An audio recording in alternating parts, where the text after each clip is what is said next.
प्यारे विद्यार्थियों नमस्कार। स्वागत है आप सभी का आपके अपने चैनल गोल्डन पाठशाला में। दोस्तों इस वीडियो में कक्षा 8 के विद्यार्थियों के लिए विज्ञान का पेपर सॉल्व करेंगे। ये पेपर एसटी कोड का है।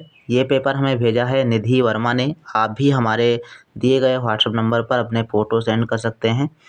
इस प्रश्न पत्र में पूछे गए सभी प्रश्न आपकी परीक्षा की दृष्टि से बेहद महत्वपूर्ण है। किसी भी कोड का प्रश्न पत्र आपके विद्यालय में आता हो, अगर इस पेपर को आप पूरा तैयार कर लेंगे तो 5 से 10 प्रश्न आपको देखने को जरूर मिलेंगे। तो आइए बच्चों देखते हैं और इस प्रश्न पत्र को हल करते हैं। पहला प्रश्न है, निम्नलिखित प्रश्नों में से सही विकल्प छांटकर अपनी अभ्यास पुस्तिका में लिखिए। इसमें का प्रश्न दिया गया है, भारतीय अंतरिक्ष कार्यक्रम के जनक हैं। तो भारतीय अंतरिक्ष कार्यक्रम के जनक हैं doctor Vikram Sarabhai. Option number 3 इसका सही आंसर हो जाएगा। का प्रश्न है, बॉक्साइट किसका अयस्क है? तो ये एल्युमिनियम का अयस्क है। तीसरा ऑप्शन इसमें भी आपका सही आंसर है। गा प्रश्न है, ऑक्सिन है। तो ऑक्सिन एक पादप हार्मोन्स है। इसमें चौथा ऑप्शन सही आंसर हो जाएगा।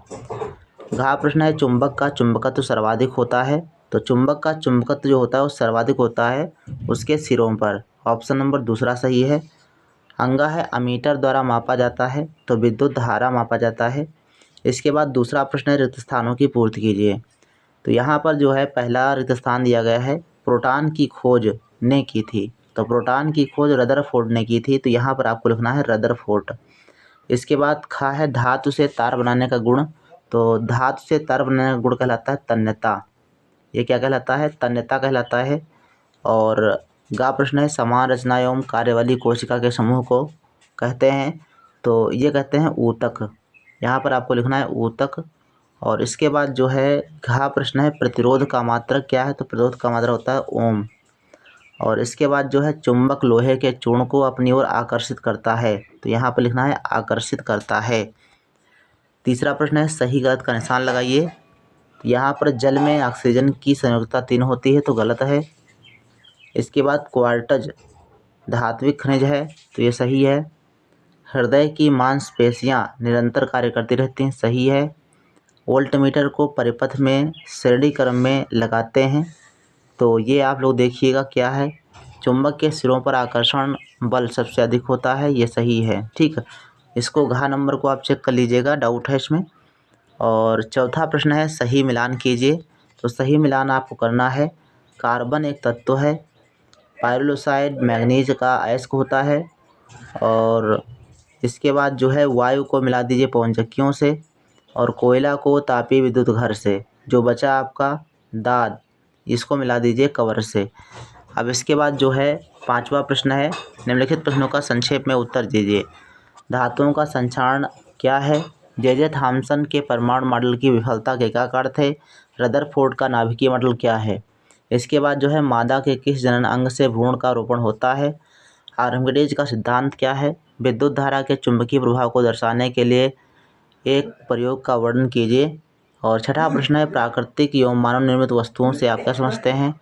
धातुओं की आघातवर्धनीयता एवं तन्यता के गुण का अर्थ बताइए। डिसलेक्सिया और डिस्ग्राफिया में अंतर या आप क्या समझते हैं? पृथ्वी एक चुंबक की भांति कार्य करती है, इसके लिए तथ्य दीजिए। गोबर गैस प्लांट का सचित्र वर्णन कीजिए।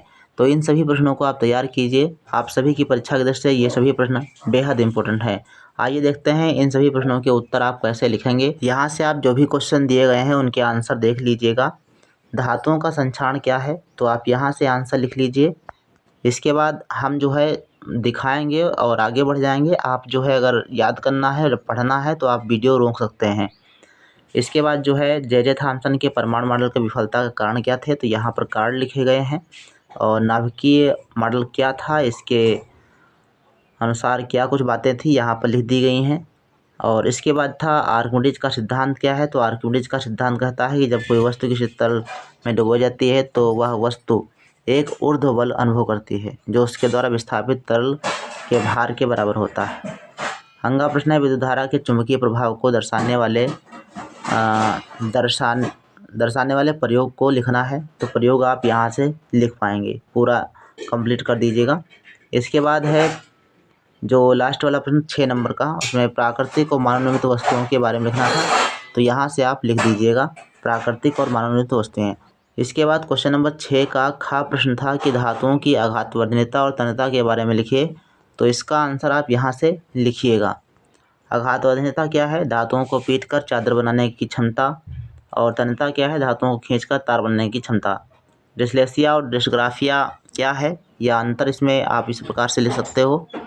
इसके बाद जो है पृथ्वी एक चुंबक की भांति कार्य करती है, इसको आप इन बिंदुओं द्वारा लिख सकते हो। तथ्य यहाँ पर दिए गए हैं। गोबर गैस प्लांट का चित्र वर्णन कीजिए, तो यहाँ पर आप लिख दीजिए, कुछ पॉइंट लिख दीजिए, उसके बाद उसका चित्र बना दिए। इस प्रकार से आपका जो है पूरा पेपर कंप्लीट हो जाएगा। तो प्यारे विद्यार्थियों, ये सरकारी स्कूल में जो पेपर आता है उससे थोड़ा सा अलग है, क्योंकि सरकारी स्कूल में 10 ऑब्जेक्टिव आते हैं और 10 तिलक उत्तरी आते हैं और बाकी जो है लघु और दीर्घ आते हैं। तो पैटर्न आपका अलग है, लेकिन क्वेश्चन आपके यही आने वाले हैं। तो वीडियो को एक बार सभी लोग दोस्तों के साथ शेयर कर दीजिए। मिलते हैं नेक्स्ट वीडियो में, तब तक के लिए धन्यवाद। जय हिंद, वंदे मातरम।